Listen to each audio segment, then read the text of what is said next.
Hello and welcome to Scratch Forum Replies. Today we have NMT 1211 and they say probably easy fix, but I'm not the best at math and stuff. First of all, I just want to say that anyone can be perfectly great at math. It just takes work and getting used to it. But let's move on to the question. Project, and here's the link. It's called Teeny Test. I opened it earlier. Let me actually reload it in case anything else has changed. And it says, so what I want to happen when door 1 hits stopper is for it to bounce off and then come back down, bounce lower, and repeat until it stays at rest. I have the bounce off part working, but not the bounce back part. I've tried a few things, but just came here because I thought it would be quicker. Thanks for any help.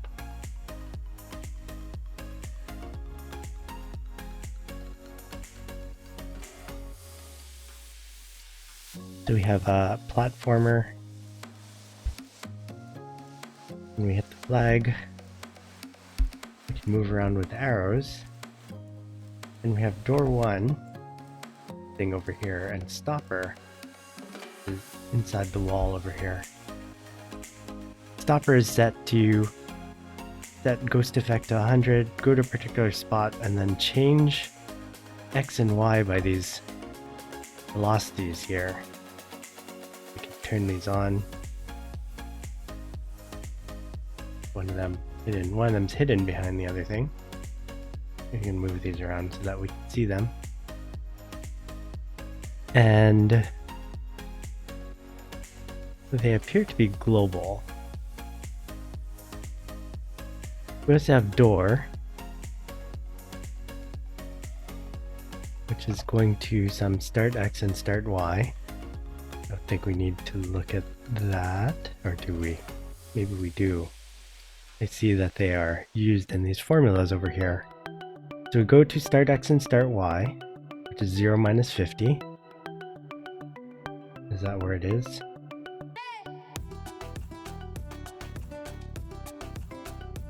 There's also a P.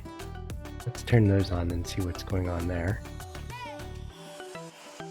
The PX and PY, which are at minus 200 and minus 11.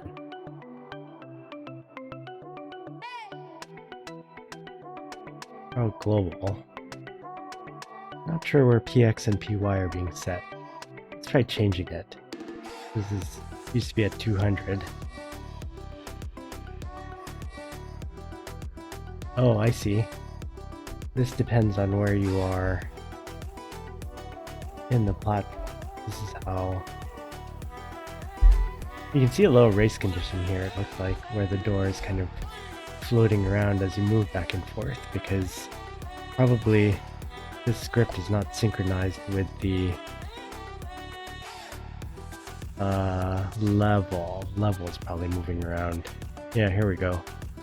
Set PY and PX to X and Y position. And then, guessing they're used elsewhere? Not sure. In any case, that's not what we're looking at right now. The PY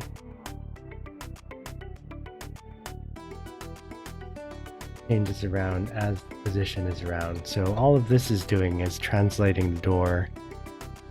This is the camera's frame of reference. The PX and PY are. So I think we can just hide those. As we fall through, kind of flattening out over here.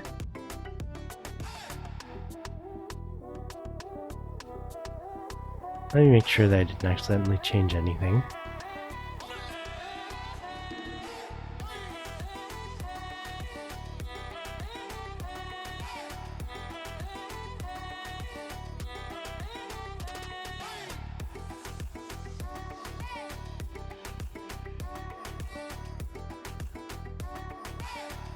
I think I must have when I changed PX or PY. I'm reloading the entire thing from scratch.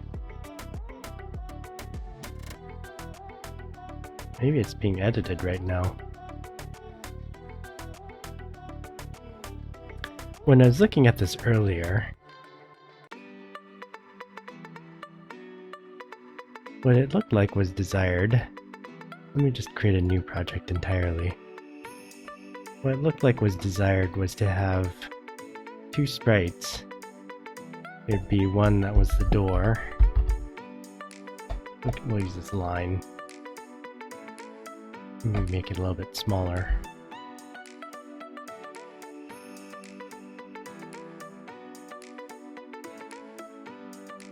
Something like that. This would be a door, and we'll set it so that the edge of the door, the trapdoor, is the center of the costume. And that way, when we rotate it, it will rotate around that point.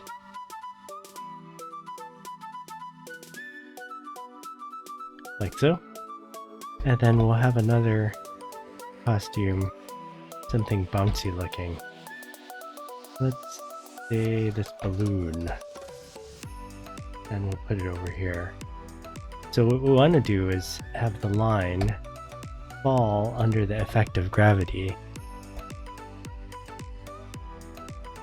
and then bounce off of the balloon. I believe that's what's desired here.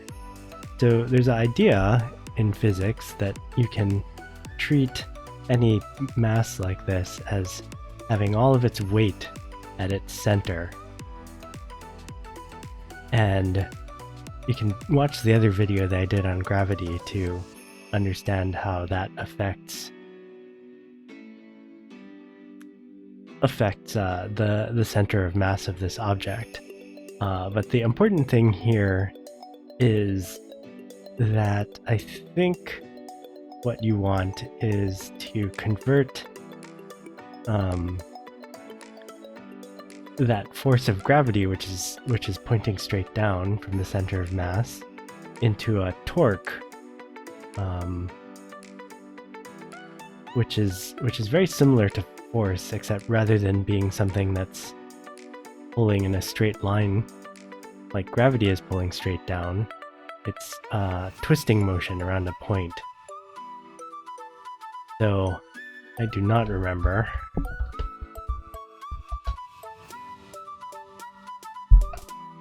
what the formula is, but it's the force from gravity times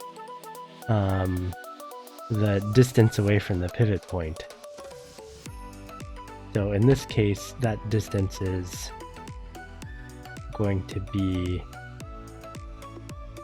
always the same thing, and probably for the point of view of simulating this, we can just assume that that's constant. And so the thing that's going to be changing is as this trapdoor falls down, the amount of gravity that is causing a twisting motion in this pivot point is going to change. That's this extra factor here. So if you think about it intuitively, if the trapdoor is straight up and you have gravity pulling this point straight down, there's not very much twisting force or very much torque trying to push this trapdoor in either direction. As it starts falling down, there's going to be more and more of this torque. And then finally, when it gets to the bottom, again, there's no twisting motion. If there were, you would expect that as it was lying down here, it would start spinning around, which would be very odd.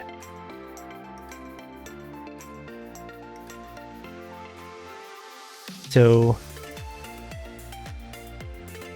in order to figure out the torque, what we will do is create a gravity variable. This is going to be a little bit loose with the units, so don't learn physics from this video. We'll assume that this is some negative value, because negative y is down in Scratch. We can just set some arbitrary number for now and play around with it.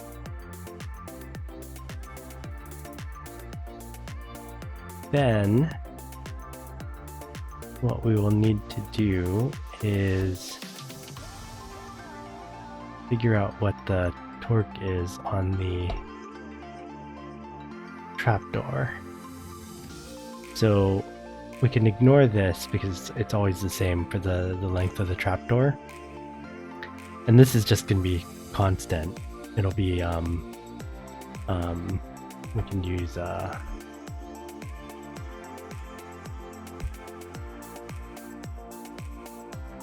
Newton's second law. F equals ma.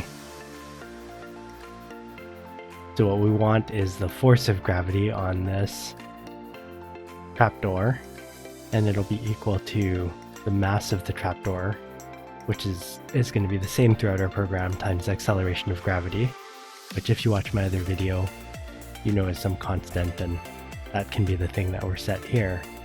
So the force is effectively going to be somehow proportional to this number. So I'm going to ignore that too. We'll ignore the length of the trapdoor and we'll ignore the force for the purposes of this video. So effectively, I'll ignore the length of the trapdoor and I'll ignore the mass. So effectively, the torque is going to be our gravity term times the sine of theta. So we can play around with that and make sure that we're defining theta correctly. We want gravity times sine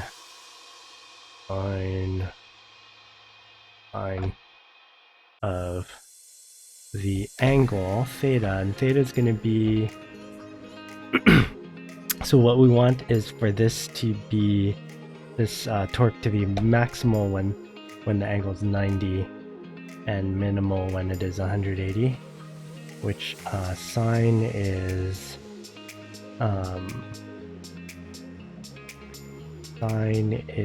0 and the angle is 0, and it's maximal when the angle is 90 and then back again to 0 at 180. So that is actually the correct function, not cosine here. So we want sine of this angle here, which is direction. So let's set that into a variable and make sure that we can see that. Okay, this is about the torque. And I don't like that capital letter. Programmers often use lowercase letters for normal variables. So we'll set torque to be equal to this thing, and we'll display it and see what happens. So here we are at 90 and the torque is maximal, and then as we go down, the torque is actually minimal. And then you can see that as it swings to the other side, the sign of the torque changes, which is perfect because negative will mean that it's twisting this pivot point to the in the clockwise direction, and positive will mean that it's twisting it in the negative direction.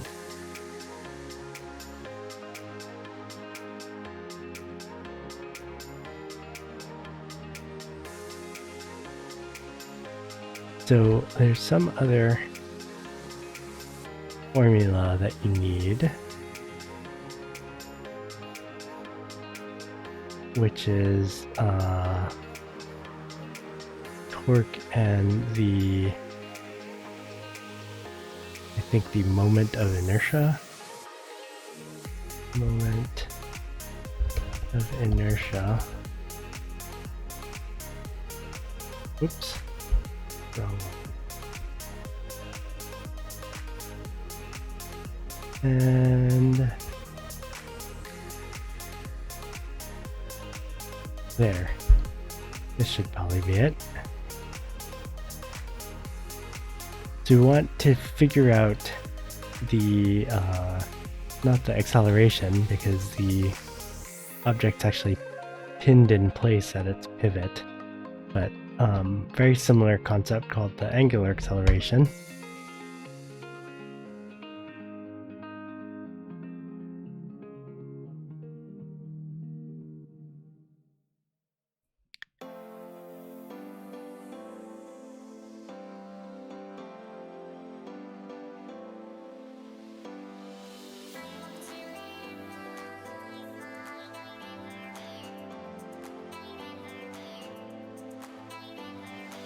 R here, let's see, this looks like the formula we need. We have torque and we want angular acceleration.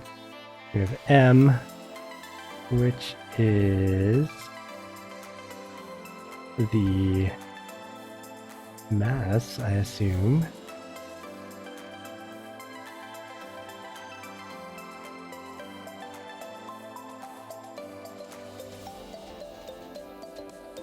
Oh, here we have mass times its distance from the pivot. So since this is rigid, I think what it is you take the mass of this trapdoor and multiply it by the square of the distance of the center of gravity to the pivot point, and that gives you something that's similar to mass in normal acceleration.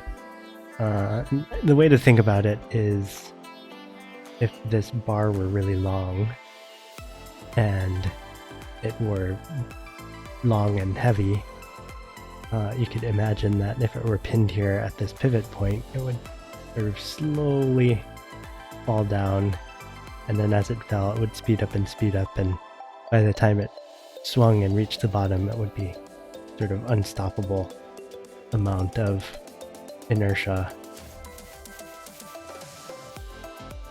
But if it were very light or very short, then it would kind of swing quickly and flop around, and eventually as soon as it hit something, it would stop. So as the bar gets longer and heavier, more weighty, and that idea, when you're talking about a rotation, is called this number here, the moment of inertia. So again, because this bar isn't changing during the game, we can just kind of ignore this and then just play around with the numbers. And so effectively the torque is the angular angular acceleration. So this is, we can make a nod to that by creating a moment of inertia, and this will be the sort of weightiness of the trapdoor. Let's set it to some number that's not 0, and we can play around with it later on, and hopefully we would see that as this number gets heavier, the trapdoor would sort of have a feel of being heavier. And then we'll set the angular acceleration to be the moment of inertia times the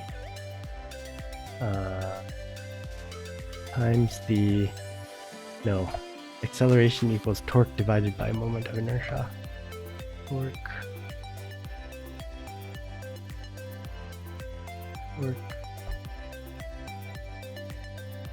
divided by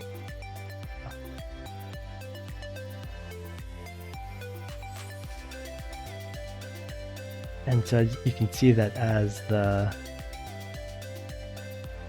bar falls down, the amount of acceleration slows down. So here it's just kind of swinging freely through this point, and then it starts actually accelerating in the other direction as it rises up this way. You might be able to see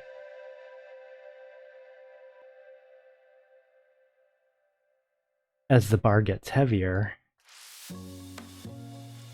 the acceleration actually goes down, which makes sense because a big weighty bar would take a longer time to get swinging.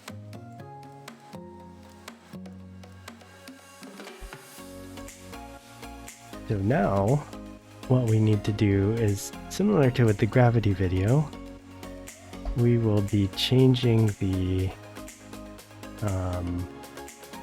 rotation instead of the position.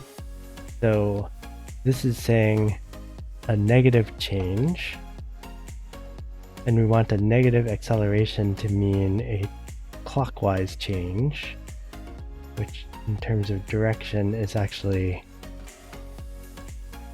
a positive change in direction. So a negative acceleration should be a positive change in direction, which will mean that we'll actually turn left by the angular acceleration.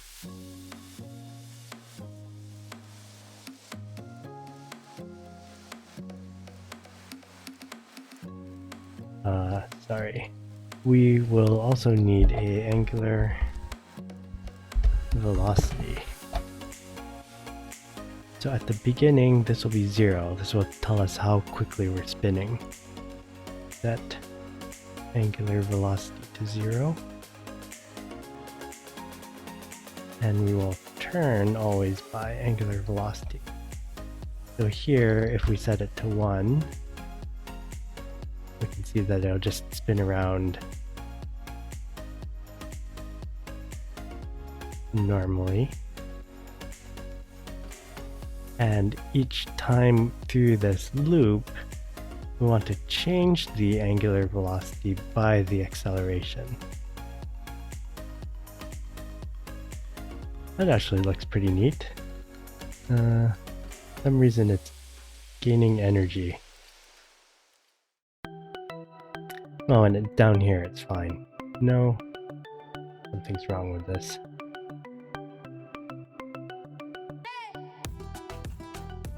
What is...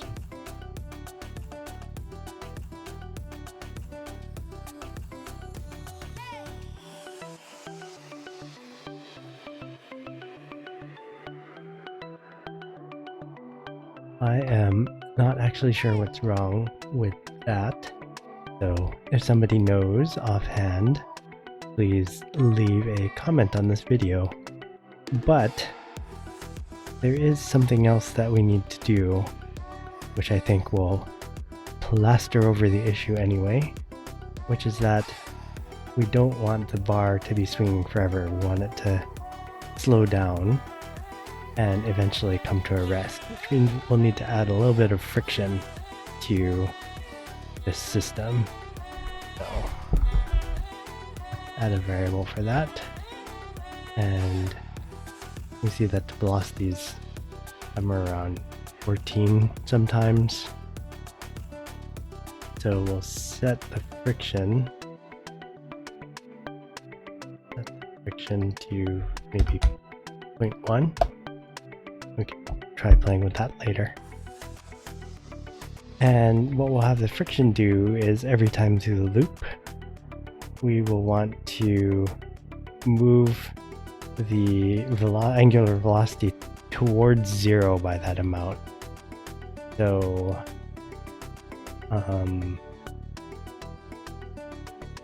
we'll say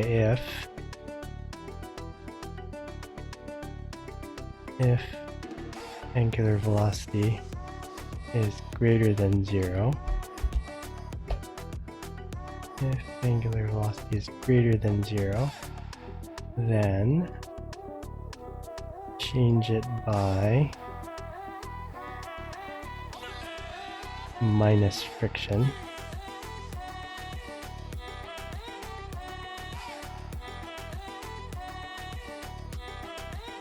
Minus friction.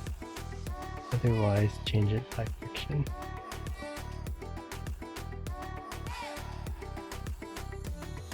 And so every time do this loop now, it should slow down a little bit.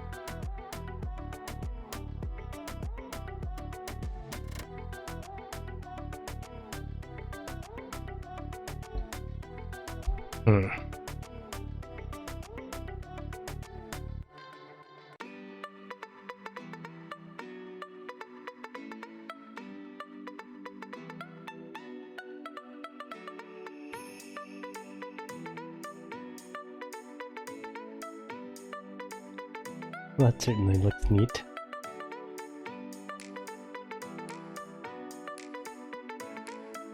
Can't tell if this is working. There's something odd about all of this that's not working quite how I would expect. Maybe direction can't actually be fractional.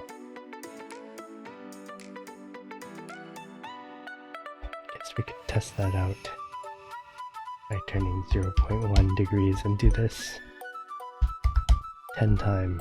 1, 2, 3, 4, 7, 8, 9, 10. No, that does work.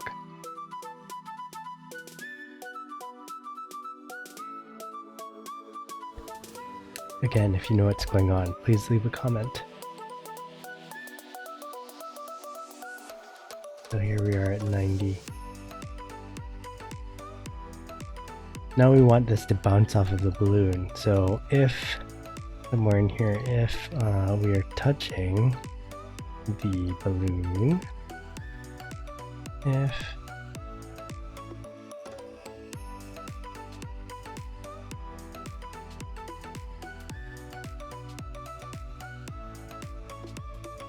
here, if touching balloon, then what we want to do is for the angular velocity to change direction.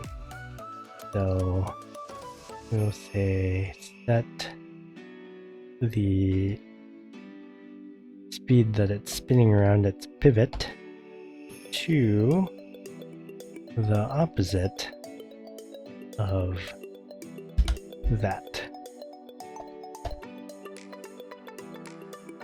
And that's not hooked up. And let's give that a shot. And we could probably also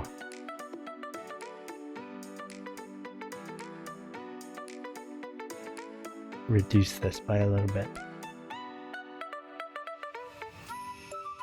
So we'll say, we'll actually say the same thing here. If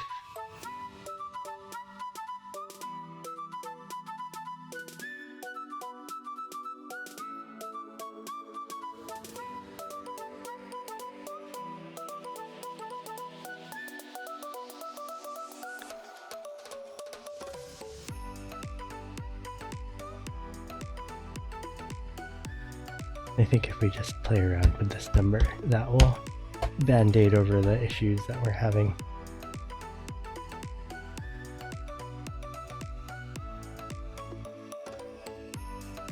Well, this isn't quite the answer that you were hoping for, I think, but hopefully it gets you a little bit closer.